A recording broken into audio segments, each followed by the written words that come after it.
Hey guys, so yesterday I received this cool package and I think you're gonna be really interested to see what it is. So let's open it up and have a look inside.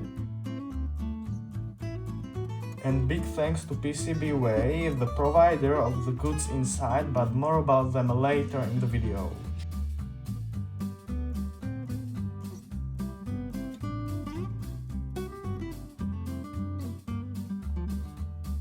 Okay, so now we have a closer look at the PCB, and as you can probably guess by the joysticks at the left and the right corner, it's gonna be a controller.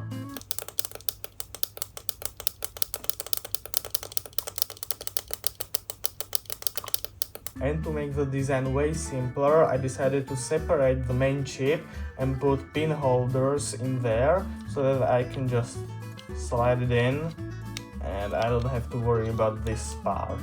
And I mean, this PCB is so freaking cool. As you can see, it's going to be charged with this USB-C and there is a lot of circuitry inside because it's going to charge the two batteries that are going to be placed, one here and the second one here. So it has an integrated charger, and this is a 5 volt regulator because of this chip needs 5 volts, and the battery is going to be 2S, so that's 8.4 volts.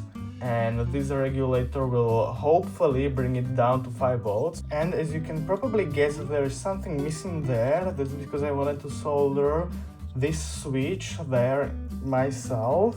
And this switch is switching between the off state, the charging state, yeah, there, the charging state, and the on state where the power goes into the MOSFET. And as I mentioned before, this PCB includes a charging circuitry for the Li-ion batteries, and this is the BMS part.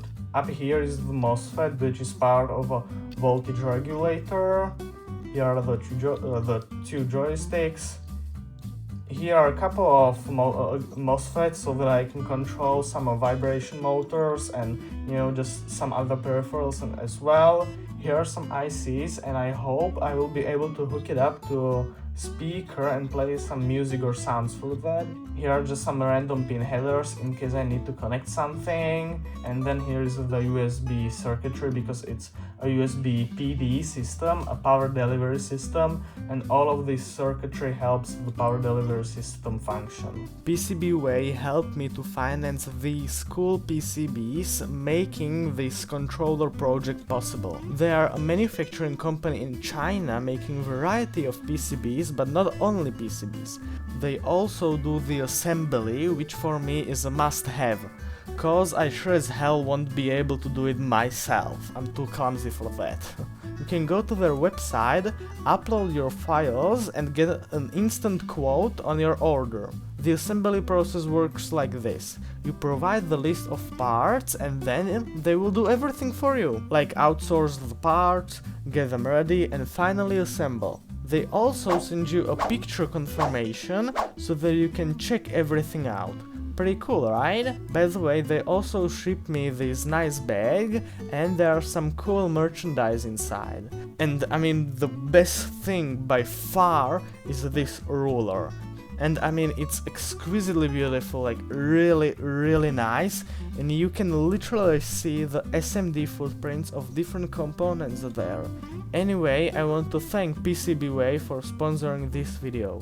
If you like this video, put thumbs up and don't forget to subscribe, because in the next couple of videos I will be explaining and showing you step-by-step tutorial how to make this PCB, including the BMS, which was the hardest one for me to make. Okay, so let's get to the actual building of the controller.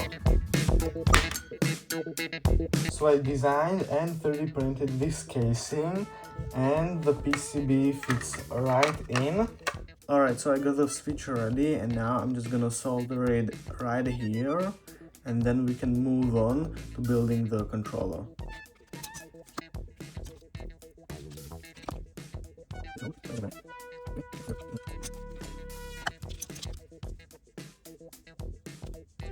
Let's just have a look. Nice. Looks good. How does it hold?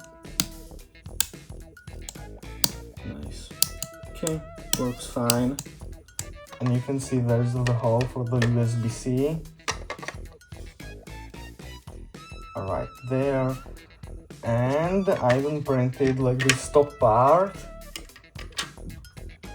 that you screw to the main body using 1, 2, 3, 4 screws. And as you can see, there are a couple of holes in here. These two are for the speakers, and this big one is supposed to be where the OLED display is going to be. So it's gonna have 2 speakers, stereo audio, and an OLED display, which is pretty cool. Yeah, but you need to do that in the reverse order. So get there, and yeah, the joystick is inside. Nice. And also here is the hole for the switch. Then I also wanted to show you these small 4 compartments. That's where the vibration motors will go, and right here is where the Li-ion batteries will go. But this is the first design. It has a couple of flaws. For example, because I put the chip so close to the edge, this joystick can't move forwards, because right here, see, yeah, it's bashing, it's pushing against the edge, against the wall, and it just can't move forward. So I'm just gonna have to stretch this part a bit, also on this side, and basically redesign some other things as well. But otherwise, I mean, it's quite good for a first design, and it's also pretty comfortable having it in hand, holding it. Alright, so in the next couple of videos I'll be building again a new design and also the software for the chip, and then we can try it out on the actual robot. And yeah, it's gonna be pretty cool, so don't forget to watch those videos, those upcoming videos, don't forget to subscribe, and bye bye!